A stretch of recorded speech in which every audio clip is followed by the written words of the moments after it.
दोस्तों आज की 10 बड़ी खबरें लेके आए हैं आपके लिए, जिसे जानना आपके लिए है बेहद जरूरी। प्रधानमंत्री नरेंद्र मोदी ने गांव-गांव में घर-घर कोरोना टेस्टिंग का दिया निर्देश। कहा टीकाकरण अभियान को किया जाए तेज। यूपी के 27 जिलों में गंगा नदी में पीएससी और एसडीआरएफ की टीमें तैनात। एसपी और एसएसपी ने दी चेतावनी। कहा नदी में शव प्रवाहित करने पर कानूनी कार्यवाही होगी।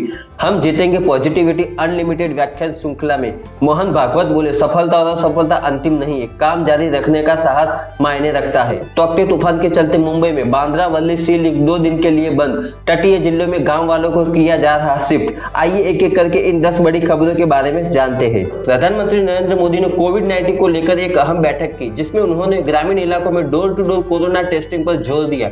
ग्रामीण इलाकों में होम आइसोलेशन व इलाज को समझाने के लिए आसान और सहज भाषा के इस्तेमाल की बात कही। इसके अलावा इन इलाकों में ऑक्सीजन सप्लाई के मामले में प्रधानमंत्री ने कहा कि इसके वितरण प्रणाली का काम किया जाना चाहिए। साथ ही उन्होंने ये भी कहा कि सभी मेडिकल डिवाइसेज के उपयोग को लेकर हेल्थ वर्करों को आवश्यक ट्रेनिंग दी जानी चाहिए। इसके अलावा प्रधानमंत्री नरेंद्र मोदी ने आशा और आंगनबाड़ी वर्करों को सभी अनिवार्य जरूरतों को पूरा करने और सशक्त बनाने का जिक्र भी किया। गंगा किनारे बसे उत्तर प्रदेश के 27 जिलों में 2000 से ज्यादा शव मिलने और घाट के किनारे लाशों के दफन होने की खबर का असर अब दिखने लगा है। शनिवार से ही पीएससी और एसडीआरएफ की टीमों ने इन 27 जिलों में गंगा नदी में पेट्रोलिंग शुरू कर दी है। इसके अलावा अन्य नदियों के किनारे भी पुलिस की गश्त शुरू हो गई है। नदियों के किनारे बसे गाँव और इलाकों में पुलिस ने अनाउंसमेंट शुरू कर दिया है। लोगों को चेतावनी दी जा रही है कि अगर कोई लाश को धार्मिक रीति रिवाज से हटकर नदी में प्रवाहित करता है तो उसके खिलाफ कानूनी कार्यवाही की जाएगी। ज्यादातर जिलों में एसएसपी और एसपी ने खुद घाटों पर पहुंचकर जायजा लिया। हम जीतेंगे पॉजिटिविटी अनलिमिटेड व्याख्यान कार्यक्रम के तहत राष्ट्रीय स्वयंसेवक संघ के सरसंघ चालक डॉक्टर मोहन भागवत ने शनिवार को संबोधित किया। यह कार्यक्रम कोविड रिस्पांस टीम दिल्ली की ओर से किया जा रहा है। 11 मई से चल रहे इस आयोजन का शनिवार को आखिरी दिन है। इसमें मोहन भागवत ने कोरोना के हालात पर चर्चा करने के साथ ही कहा कि सफलता और असफलता अंतिम नहीं है, काम जारी रखने का साहस मायने रखता है। मोहन भागवत ने इस स्पीच में 9 अहम बातें कही और वो है, अभी अपने आप को संभालने का वक्त है। हमें अभी नकारात्मक नहीं होना चाहिए। मन थक गया तो सांप के सामने चूहे जैसी स्थिति हो जाएगी। जीवन मरण का चक्र चलता रहता है। हमारी गफलत की वजह से संकट आया है। हमें मिलकर काम करना चाहिए, खाली नहीं रहना है, कुछ सीखते रहिए। यह हमारे धैर्य की परीक्षा है। बच्चे पिछड़ न जाए इसकी चिंता करनी चाहिए। महाराष्ट्र में कोरोना संक्रमण की स्थिति भले ही कंट्रोल में नजर आ रही है, लेकिन इसको लेकर सियासत काफी तेज चल रही है। पूर्व सीएम देवेंद्र फडणवीस ने सोनिया गांधी को एक खुला पत्र लिखा है। इसमें कहा गया है कि कांग्रेस के समर्थन से बनी महाराष्ट्र सरकार राज्य में कोरोना महामारी से निपटने में नाकाम रही है। लेटर में फडणवीस ने आरोप लगाया है कि महाविकास अघाड़ी सरकार ने राज्य को भगवान के भरोसे छोड़ दिया है। मौतों का आंकड़ा तक छिपाया जा रहा है। उन्होंने सवाल किया है कि क्या यही महाराष्ट्र सरकार का मॉडल है। उन्होंने कहा, यह पब्लिक है, सब जानती है। महाराष्ट्र के दक्षिणी समुद्री तटों पर समुद्री तूफान तौकते का खतरा लगातार बना हुआ है। 18 मई को यह गुजरात के तटीय क्षेत्रों से टकराएगा। मौसम विभाग के मुताबिक इससे पहले यह महाराष्ट्र के तटीय इलाके जैसे रायगढ़, सिंधुदुर्ग, मुंबई और पालघर समेत कोंकण के कुछ इलाकों को प्रभावित कर सकता है।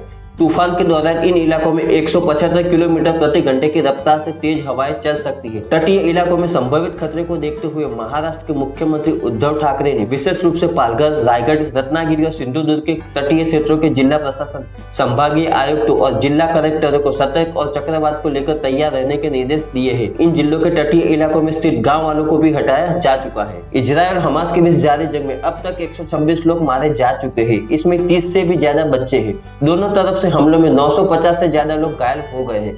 मरने वालों में 9 इजरायली और बाकी फिलिस्तीनी है। इस बीच आईडीएफ का एक माइंड गेम सामने आया है। आईडीएफ ने हमास के आतंकियों को मारने के लिए शुक्रवार शाम ये बात मीडिया में फैला दी कि इजरायली आर्मी गाजा पट्टी पर हमला करने वाली है। यह खबर फैलते ही हमास के आतंकी टनल में जा छिपी। इसके बाद 40 मिनट तक इजराइल के 160 फाइटर प्लेन टनल्स पर बम बरसाते रहे। आईडीएफ का दावा है कि उनके एयर स्ट्राइक में हमास के दर्जनों कमांडर मारे गए। एयर स्ट्राइक के कुछ देर बाद सेना ने गाजा पट्टी पर सैनिक हमले की बात को मीडिया की गलतफहमी बताकर खारिज कर दिया। आपको बता दें कि अब तक हमास 2300 रॉकेट इजराइल की तरफ छोड़ चुका है।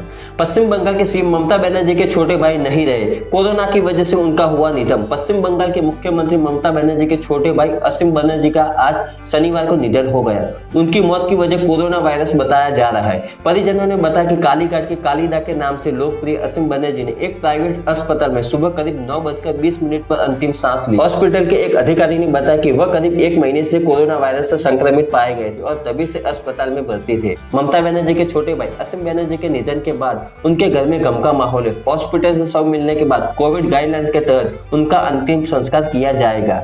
भगवान उनकी आत्मा को शांति दे। योगी सरकार ने ब्लैक फंगस को लेकर एडवाइजरी जारी की है। इसमें कहा गया है कि कोविड-19 संक्रमण के उपरांत ब्लैक फंगस चेहरे, नाक, साइनस, आंख और दिमाग में फैलकर इसको नष्ट कर देता है। जानिए क्या है पूरी खबर। कोविड के बाद ब्लैक फंगस ने उत्तर प्रदेश में अपने पैर पसारने शुरू कर दिए हैं। पश्चिम से लेकर पूर्वी उत्तर प्रदेश में इसके दर्जनों मरीज सामने आ रहे हैं। कुछ की मौत की खबर भी आ रही है। इस बीच योगी सरकार ने ब्लैक फंगस को लेकर एडवाइजरी जारी कर दी है। इसमें कहा गया है कि कोविड-19 संक्रमण के उपरांत ब्लैक फंगस चेहरे, नाक, साइनस, आंख और दिमाग में फैलकर इसको नष्ट कर देता है। इससे आंख सहित चेहरे का बड़ा भाग नष्ट हो जाता है और जान जाने का खतरा भी हो सकता है। यूपी में अब 24 मई तक लॉकडाउन, स्कूल, कॉलेज, बाजार, मॉल सब बंद, जरूरी सेवाएं जारी रहेंगी। आइए जानते हैं क्या है खबर। उत्तर प्रदेश में कोरोना के बढ़ते मामलों के बीच योगी सरकार ने 24 मई तक कोरोना कर्फ्यू यानी कि लॉकडाउन को बढ़ा दिया है। देर शाम लोक भवन में होने वाली कैबिनेट की बैठक में इस बात का फैसला लिया गया है। कैबिनेट ने एक अहम फैसला लेते हुए रेहड़ी पटरी वालों को जीवन याचन के लिए सरकार 3 महीने तक 1,000 रुपए देगी। इससे पहले योगी सरकार ने यूपी में 17 मई तक लॉकडाउन बढ़ाया था। इस दौरान प्रदेश में सभी स्कूल, कॉलेज, कोचिंग संस्थान बंद रखने के निर्देश दिए गए थे। ऑनलाइन क्लासेस भी संचालित नहीं हो रही थी। हालांकि इमरजेंसी सेवाएं और वैक्सीनेशन की प्रक्रिया में छूट बरकरार रखी जाएगी। गंगा में तैरती लाशों का सच बताने का दुस्साहस करने वाले पूर्व IPS एसपी पर यूपी पुलिस ने फिर एक मुकदमा दर्ज कर दिया है। 2 दिन पहले उन्नाव में गंगा में उफनते शवों का फोटो सोशल मीडिया पर पोस्ट करते हुए पूर्व IPS ने लिखा था, यह हिंदुओं के लिए कलंक है। एसपी सिंह ने अपनी पोस्ट में लिखा था कि 67 शवों को योगी सरकार ने गंगा के तट पर JCB से गड्ढा खोदकर दफन किया है। शवों का अंतिम संस्कार हिंदू रीति रिवाज से न करना हिंदुओं के लिए एक कलंक जैसा है। यूपी का यह मॉडल है जिसमें जीवित को इलाज नहीं और मृतक का अंतिम संस्कार नहीं हो रहा है। उन्नाव सदर कोतवाली पुलिस ने इस पोस्ट का संज्ञान लिया है। रिटायर्ड IPS अधिकारी जो फोटो पोस्ट की थी, दरअसल वो जनवरी 2014 का था।